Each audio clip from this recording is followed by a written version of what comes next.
a short story written and narrated by Robert Fairhead from the Tall and True writer's website. If you ask me, the moon is the best object in the night sky, and you don't need an expensive telescope to observe it. A pair of binoculars does the trick. I'm looking at the moon now, leaning against a wall to steady my hands, and it's a beautiful sight. No wonder it inspires poets and lovers. Mind you, I'm no poet. I find all that rhyming guff too flowery, and as for the non-rhyming stuff, I don't get it. That may explain my career in banking and finance. I was better at maths at school than English. I'm not a lover either, not since my last divorce. Thankfully, our separation was more amicable than my first wife, who took me to the cleaners. I'm retired now, but I earned big bucks back then, and because she'd stayed home and raised the kids, the judge thought it was a fair settlement. The $64,000 question I have for that judge is how would he feel about losing his house, car and boat, and only seeing his kids and the family dog once a month?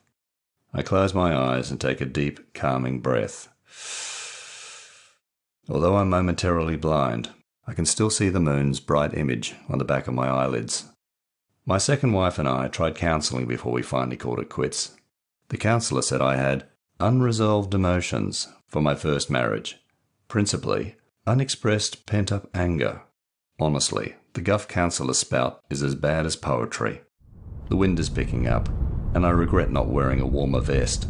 But it's a quarter moon, the best time to view its features, so I tense my muscles to stop shivering and adjust the binoculars. My first marriage lasted 15 years, my second 10. Sometimes I reflect on how things might have turned out if I'd met my second wife first. We were better companions, but then we were also older, with less passion in our relationship, and no kids. I don't see the kids much nowadays.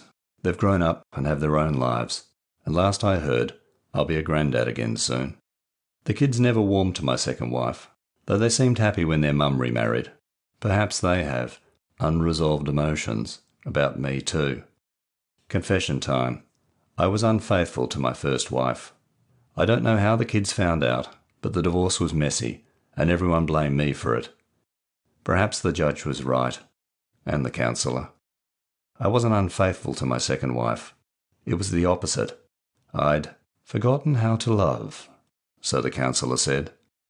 Clouds are blowing in, obscuring my view, which is disappointing. I've always found it odd how the moon is associated with poets and lovers. Up there, all on its own, tethered to the earth on a distant orbital dance. It's hardly romantic. It looks lonely. With a farewell glance at the night sky, I pack away my binoculars and walk home, alone.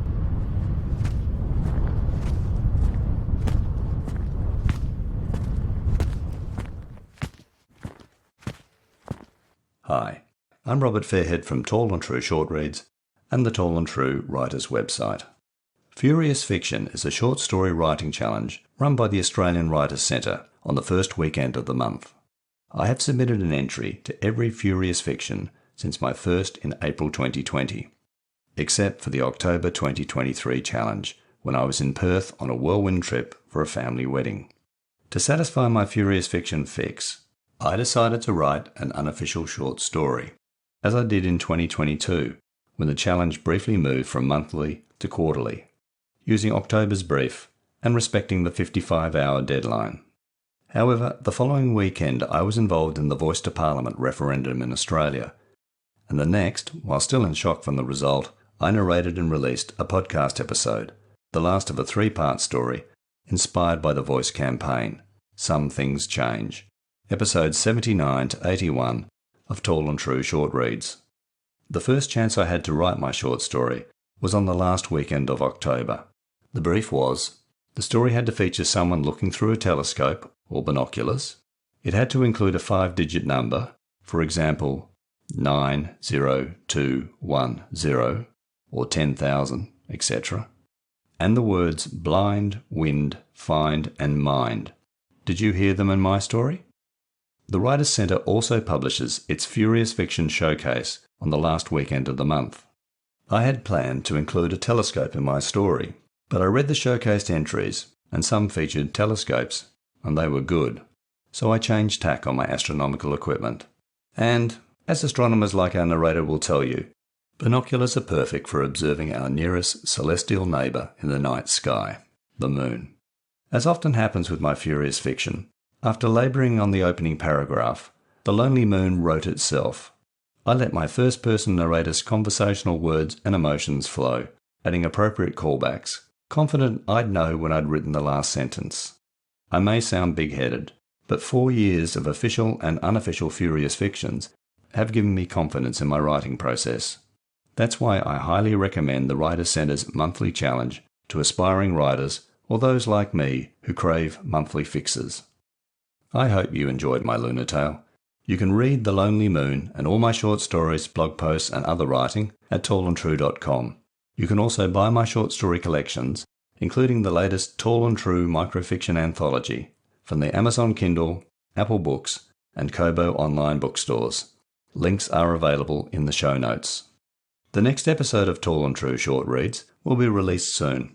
In the meantime, please check your feed or the podcast website, tallandtrueshortreads.com, for earlier episodes from all 4 seasons.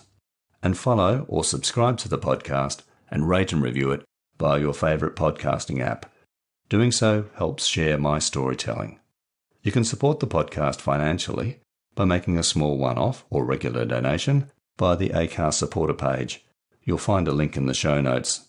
Finally, please share this episode with your family and friends and tell them about Tall and True Short Reads and the Tall and True Writers website.